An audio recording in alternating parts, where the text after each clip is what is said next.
Joe Biden has called into his friends over at MSNBC in a desperate attempt to prove all is well, but ended up sounding like a drunk, incoherent mess. The reason I've been out on the road so much, all over the country, and while Trump is riding around in his golf cart, filling out his golf cart before he even hits the ball. But anyway, he hadn't been anywhere in 10 days. I've been all over the country. Yes, all is well. He then really went off the rails. Come on, give me a break. Come with me. Watch. I'm getting so frustrated by the elites. Now, I'm not talking about you guys, but about the elites in the party who they know so much more. But if any of these guys don't think I should run against me, go ahead, announce for president. Challenge me at the convention. Did Hunter Biden help him write his interview notes today? And just in case we needed more evidence, the White House is babying the leader of the free world. They announced the president will hold a big boy press conference.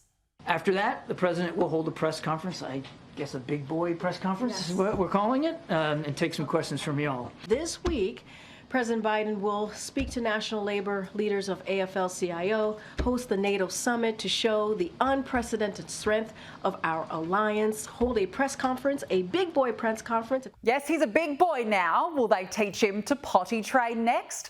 I'm sure Dr. Jill will be on standby to help. Joe, you did such a great job. You answered every question. You knew all the... Speaking of, who is actually running for president? It's stage mum, Dr. Jill. For all the talk out there about this race, Joe has made it clear that he's all in. And just as always, as he has supported my career, I'm all in too. I bet you are, Dr. Jill. Let's bring in Newsweek Senior Editor-at-Large and Article 3 Project Senior Counsel, Josh Hammer.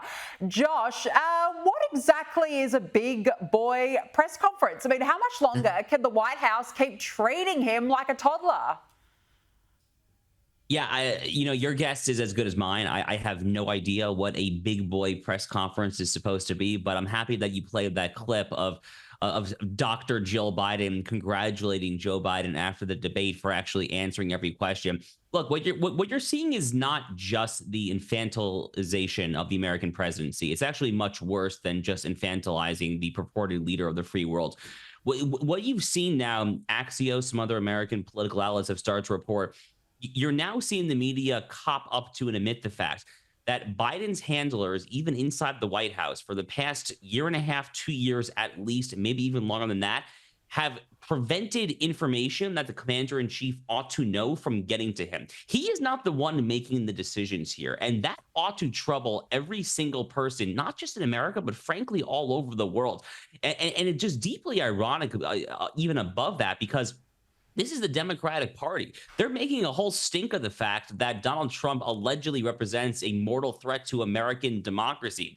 They call themselves the party of democracy. I mean, don't look at the fact that they're prosecuting and trying to incarcerate the political opposition, but even holding that massive thing aside for a second, how is it democratic to not even know who was running the country? How is it democratic to now openly talk of trying to do a coup at the convention and topple the guy that your own primary voters just voted for? That would be the antithesis of democracy, at least as I understood. So there's more wrong here than I possibly could get to in our conversation, but these clips at a bare minimum ought to be deeply disturbing. Well, they are deeply disturbing. And, I've got to ask the question, who is actually running for president? Is it Joe or Jill? So I think that it's Lady Macbeth Jill Biden. I mean, Lady Mick Biden, I guess, if you will. I mean, she is the one who's calling the shots here. And, I've been speculating that for a while, that she really is the woman behind the curtain, so to speak. And now the media here in the United States seems to be picking up on that. I have no idea what she wants. I mean, look, Joe Biden has been in Washington, D.C.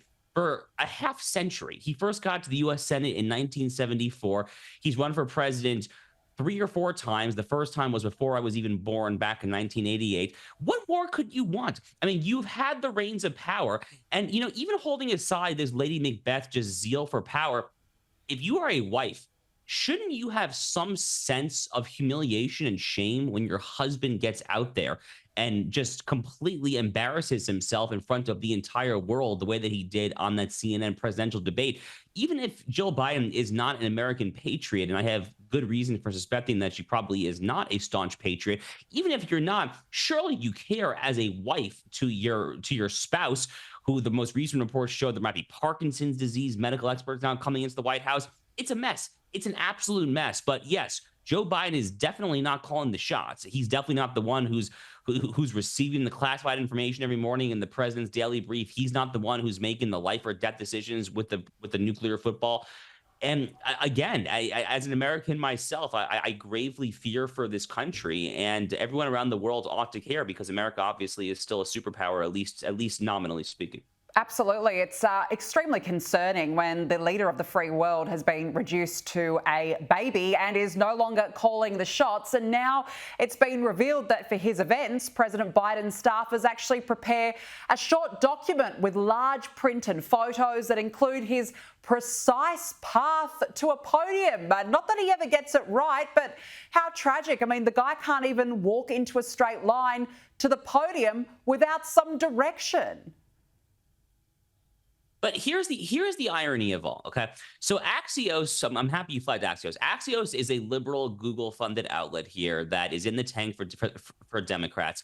And Axios, like many of the liberal corporate media here in America, has now gone all in over the past week and a half trying to shunt Biden aside.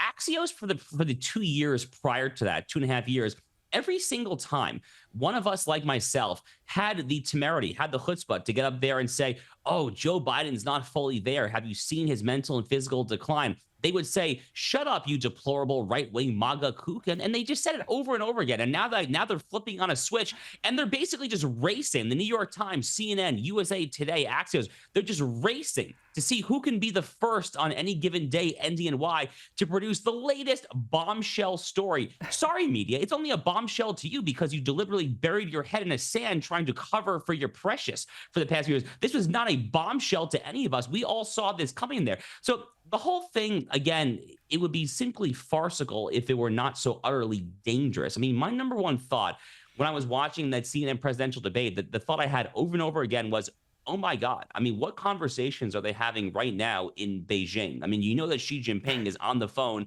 with the People's Liberation Army. They're probably saying, let's go invade Taiwan probably the day after tomorrow. So it would be merely pathetic if it weren't so actually dangerous.